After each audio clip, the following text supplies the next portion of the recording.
Assalamualaikum warahmatullahi wabarakatuh, para YouTuber dimanapun berada. Selamat malam, dan terutama bagi para mahasiswa program studi administrasi publik atau administrasi negara dari perguruan tinggi dimanapun Anda berada, para praktisi kebijakan publik, para ahli dan akademisi yang menekuni administrasi publik. Pada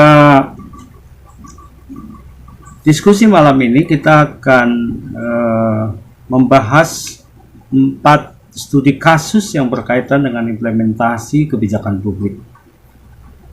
Yang beberapa sesi perkuliahan yang berlangsung secara online, saya sudah mendiskusikannya dengan para mahasiswa.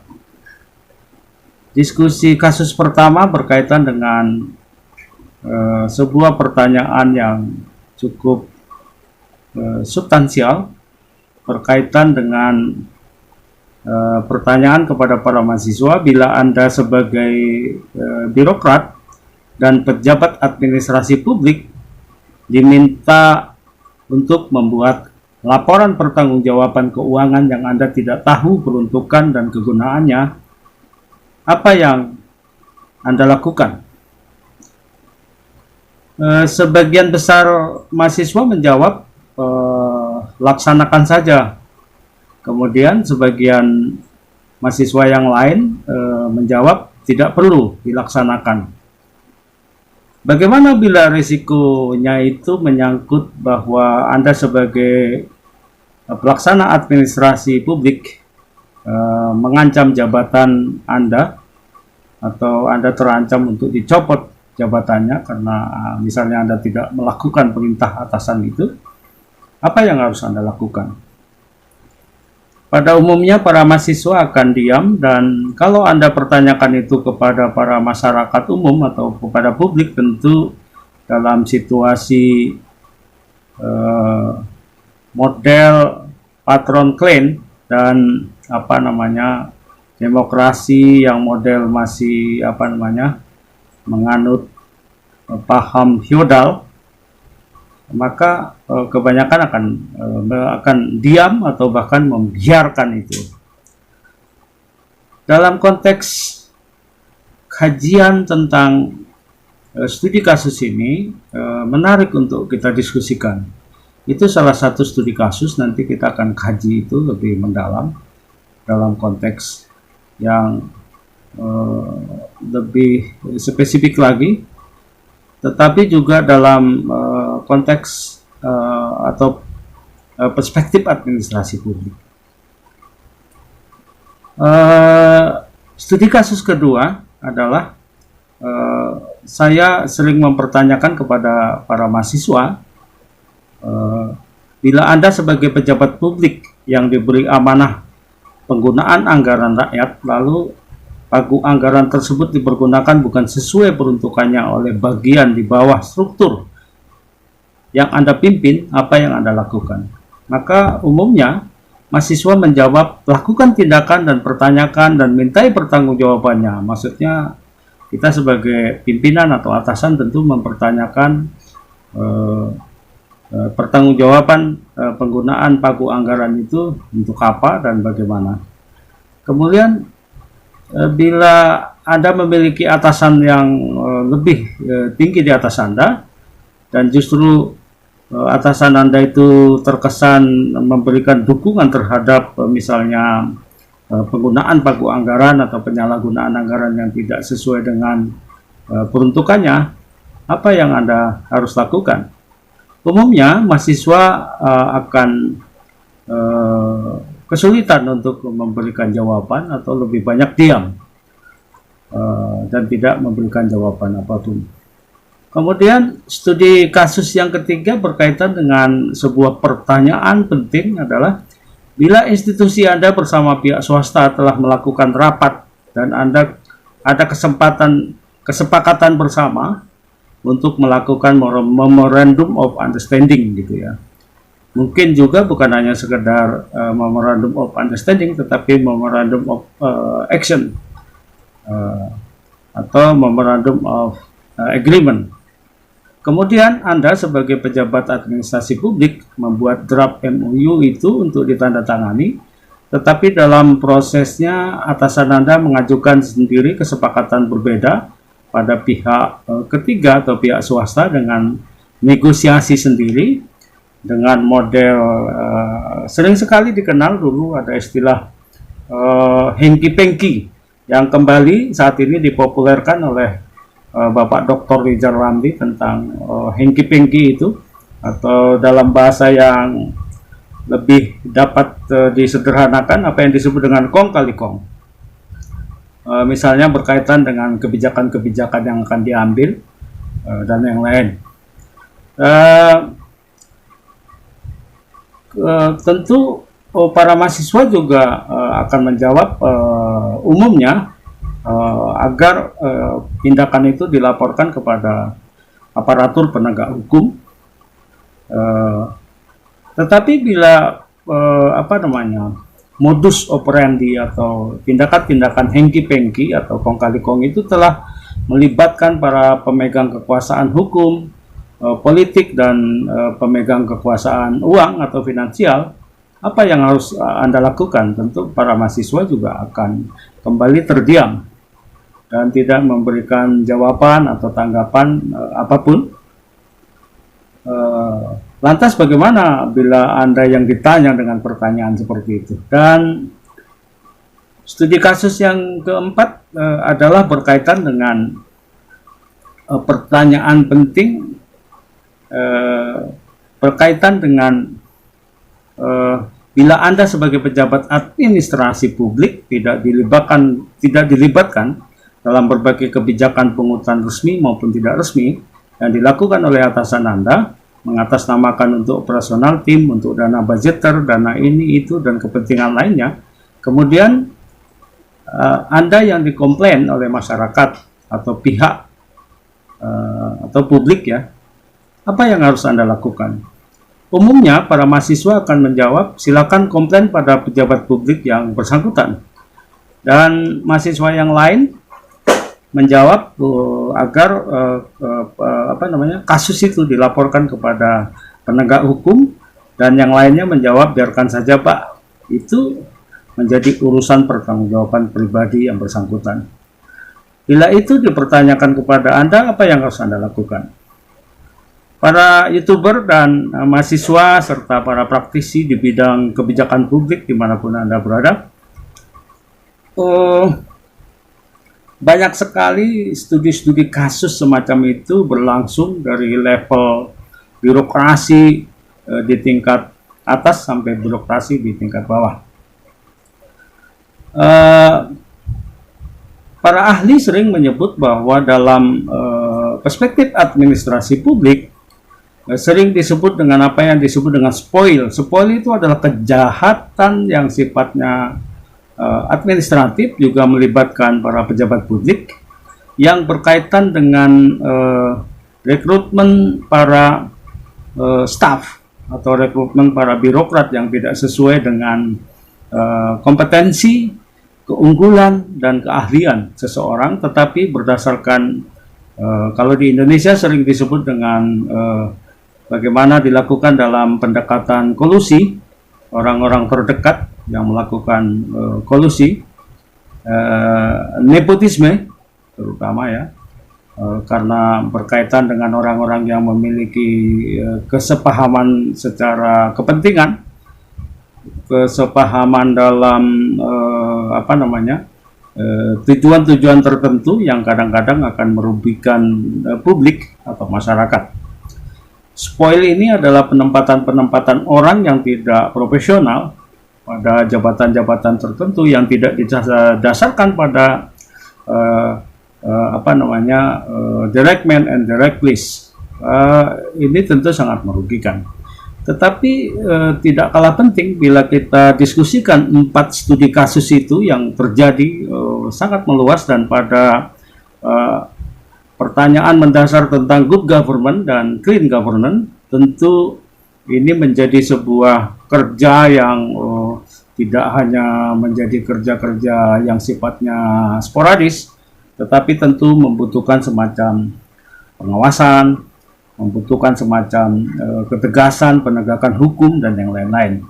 Tetapi bagi yang skala-skala yang sifatnya nasional, pusat, dan yang lain-lain itu tentu bisa tertangani dengan aparatur penegak hukum di tingkat pusat yang cukup banyak. Tetapi pada level-level pemerintahan yang paling bawah, yang tidak terjangkau, yang modus operandinya dengan berbagai cara gitu ya dilakukan, itu tentu tidak akan terpantau dan terawasi.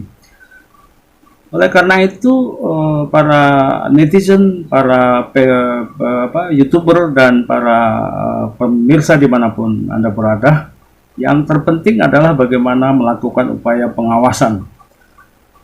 Sering sekali kita menemukan semacam sebuah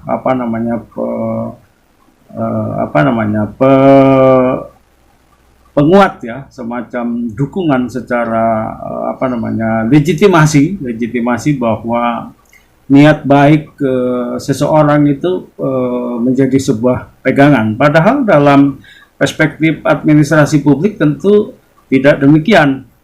Bukan didasarkan kepada niat, karena memang semua harus diawasi sehingga tidak terjadi maladministrasi, kemudian tidak ada penyalahgunaan.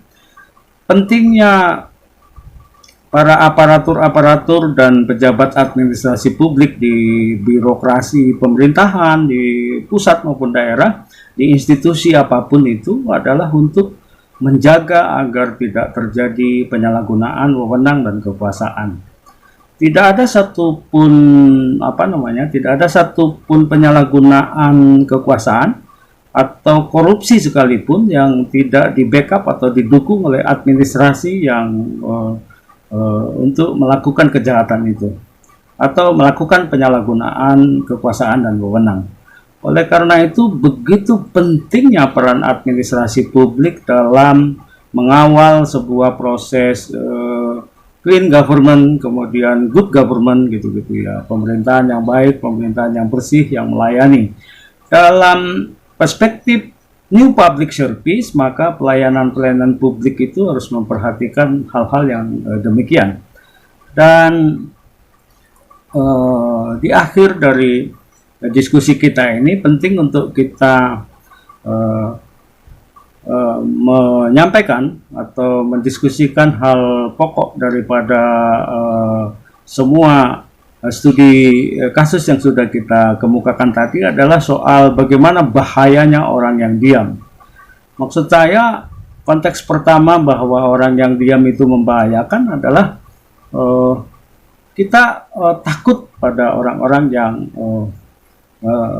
diam itu dibandingkan dengan orang-orang yang temperamental, kemudian emosional, kemudian meledak-ledak gitu ya, temperamental gitulah ya, dibandingkan dengan orang yang diam. Tetapi dalam konteks ini yang dimaksud diam itu bagi saya adalah diam-diam kemudian mencuri, diam-diam kemudian maling, diam-diam kemudian korupsi, mengambil hak-hak publik, hak-hak masyarakat gitu-gitu. Itu sangat mengerikan ya.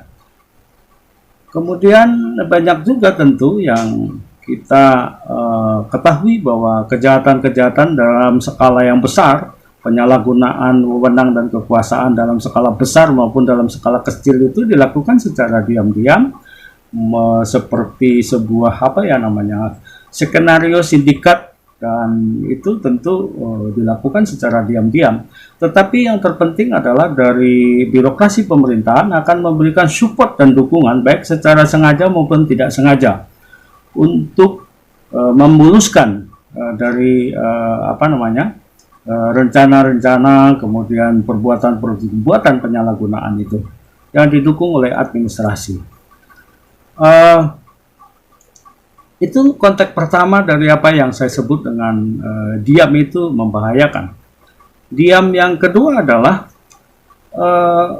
membahayakan bila orang-orang yang baik, orang-orang yang harusnya bisa bersuara, orang-orang yang harusnya bisa menyampaikan bahwa yang benar itu benar, bahwa yang hak itu adalah hak, yang batil itu adalah batil, tetapi orang-orang yang baik ini hanya mendiamkan itu, maka kejahatan, maka penyalahgunaan, maka segala macam agenda yang merugikan publik dan merugikan masyarakat akan terjadi.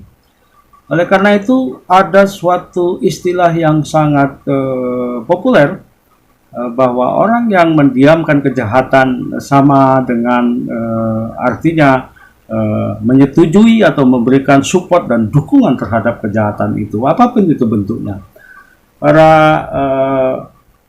YouTuber dan para mahasiswa dimanapun Anda berada, para praktisi, tentu diskusi singkat ini akan kita lanjutkan dengan diskusi-diskusi lain yang lebih lebih berkaitan langsung dengan hajat hidup publik, hajat hidup rakyat, bagaimana penegakan hukum itu ditegakkan secara adil, secara jujur, dan selain itu juga memberikan maslahat dan manfaat bagi masyarakat banyak.